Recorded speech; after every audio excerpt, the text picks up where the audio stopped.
Yo la team, j'espère que vous allez bien, que vous avez passé une excellente journée. On se retrouve aujourd'hui pour deux vidéos. À 17 h, on va parler Bundesliga comme tu le vois sur le petit récap que je te mets juste sur ta gauche, mais également à 20 h pour parler de la deuxième journée de Première Ligue.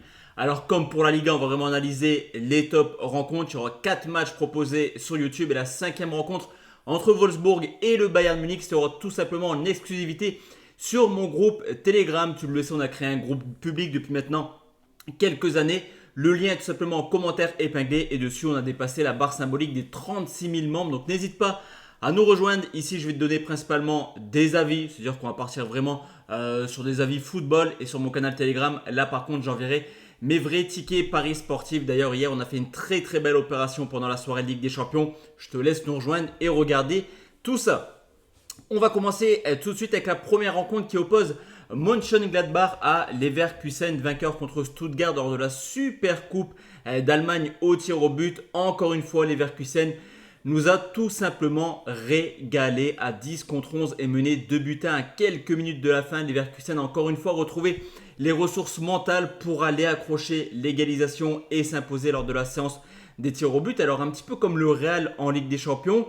C'est pas une surprise le fait que Leverkusen arrive à se sublimer comme ça en fin de match. Ça montre une équipe qui a clairement du caractère, mais également une équipe qui encaisse quelques buts dernièrement. On l'avait vu en fin de saison, c'était un peu moins serein, on va dire, défensivement. C'est terminé par une claque 3-0 contre l'Atalanta Bergame en finale de Coupe d'Europe. Là, il y a déjà eu 2 buts encaissés contre Stuttgart. Et attention, parce que cette équipe de Gladbach, c'est tout simplement l'une des équipes les plus prolifiques. L'an passé, une équipe qui avait joué tout simplement à la relégation. L'an passé, qui s'est sauvée à quelques points, mais qui, mine de rien, avait tout de même marqué 56 fois l'an passé en 34 matchs de Bundesliga. Alors, ok, Gladbach était resté muet aller-retour contre Leverkusen, mais pour moi, Gladbach a la possibilité, lors de son premier match à domicile, de poser des problèmes à Leverkusen. On va tranquillement prendre les deux équipes marques, c'est coté à 1,50. On enchaîne avec la deuxième rencontre qui oppose Fribourg à Stuttgart. Malgré le départ de Serhou Guirassy du côté de Dortmund, Stuttgart a quand même gardé un 11 plutôt compétitif qui pourrait leur permettre logiquement de participer encore à l'Europe l'an prochain. Alors cette année c'est la Ligue des Champions. Est-ce que l'an prochain ça va encore être la Ligue des Champions? À voir, selon les places données en Allemagne. On le sait, il y a eu 5 qualifiés cette année pour la LDC. Donc possibilité quand même pour Stuttgart de faire exactement la même saison. Là aussi, ça commence par un déplacement qui n'est pas du tout évident du côté de Fribourg, dans le sens où Fribourg a failli accrocher l'Europe également, malgré une fin de saison catastrophique. Fribourg est passé à 1 ou 2 points d'accrocher une place européenne. On le sait également, Fribourg, c'est une équipe capable de marquer à domicile. On le voit quand même depuis quelques années. À côté de ça, malgré le départ de Guirassy, Stuttgart garde quand même Undav, déjà buteur contre Stuttgart, et a fait une très belle recrue avec l'arrivée de Demirovic, auteur de 15 buts à Augsbourg l'an passé. Donc un petit peu comme Gladbach-Leverkusen. Honnêtement, je pense qu'on aura un duel plutôt sympathique à regarder. Et là aussi, je vais prendre les deux équipes marques, c'est coté à 1,52.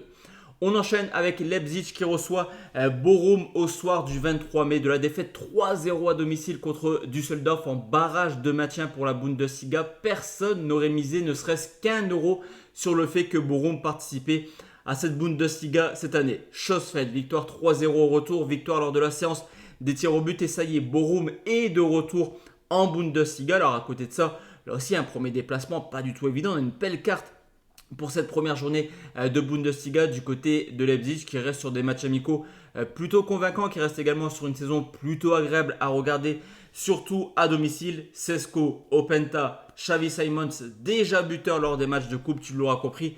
Le trio offensif qui est encore une fois infernal cette année est déjà en forme. Cette équipe de Bochum, elle par contre, elle a déjà encaissé quelques buts. On l'a vu également, elle s'en fait éliminer lors du match de coupe. À côté de ça, historiquement, on a quand même une équipe de Leipzig qui réussit très bien à domicile contre Bochum. Il n'y a eu que des victoires, mis à part un match nul l'an passé où Leipzig avait tout de même loupé 2 pénaltys. Donc autant dire qu'il y a un large avantage pour Leipzig. Après la cote et la 20, je ne vais pas te la proposer forcément, donc on va partir sur un buteur. Et de mon côté, je vais tout simplement prendre Openda, qui me semble plutôt en forme déjà lors des matchs amicaux et qui a surtout la faveur du coach. Donc pour moi, Openda buteur à 1,75, c'est plutôt pas mal. Tu as Sesko également plutôt pas mal à 2,05 et Xavi Simons également quasiment à 3. Donc je te laisse un petit peu faire le tri, mais quoi qu'il arrive, que ce soit Openda, Simons ou Sesko, pour moi, un des trois marquera sans aucun souci. Dortmund qui affronte Francfort, pas de surprise pour les deux clubs en Coupe d'Allemagne. Les deux se sont imposés sur le score de 4 buts 1, forcément contre des adversaires de division inférieure, mais en tout cas, le taf est fait en ce début de saison. Là aussi, c'est deux équipes qui devraient logiquement jouer les places européennes. Pour le Dortmund, le top 4, ça me paraît plutôt logique. Pour Francfort, ça a été un peu plus compliqué tout de même, mais encore que, comme je te l'ai dit, avec la possibilité d'avoir 5 Allemands, ça peut également jouer l'Europe et créer la surprise comme Stuttgart. Cependant, même si les deux équipes devraient être pas loin à la fin du classement, on a quand même une donne qui est assez intéressante. C'est que historiquement, cette équipe de Dortmund, elle réussit extrêmement bien contre Francfort. La donne est simple sur les 10 dernières rencontres. 9 victoires pour Dortmund, une seule petite défaite. Et sur les 9 victoires, ce n'est pas des victoires 1-0. Hein. Sur les 9 victoires, 8 fois, Dortmund s'est imposé par au moins 2 buts d'écart. Donc tu l'auras compris, cette équipe de Dortmund, tous les ans, elle n'est pas forcément très favori, on va dire, contre Francfort. Là, la cote est à 1,66. Et moi, personnellement, je vais la prendre victoire de Dortmund côté à 1,66. Le match entre Wolfsburg et le Bayern Munich, comme je te l'ai dit, ça va tranquillement être en exclusivité sur mon groupe Telegram pour la simple et bonne raison que des fois, les gars, il faut vraiment attendre d'avoir les compositions d'équipe. C'est la première pour le nouveau coach. On devrait logiquement avoir une tactique un peu différente. Pourquoi pas Olysée, buteur sur ce match. En tout cas, le duel sera plutôt assez agréable à regarder. Et on le sait également, historiquement, le Bayern réussit bien du côté de Wolfsburg. Donc sur ce coup, je vais donner tout ça directement sur mon groupe public.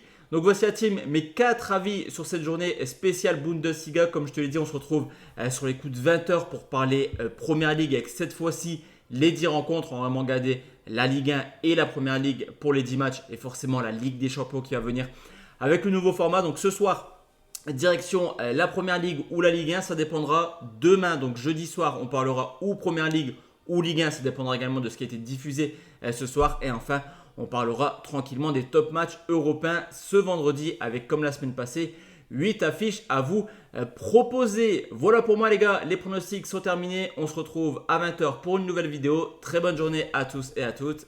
Ciao ciao la team.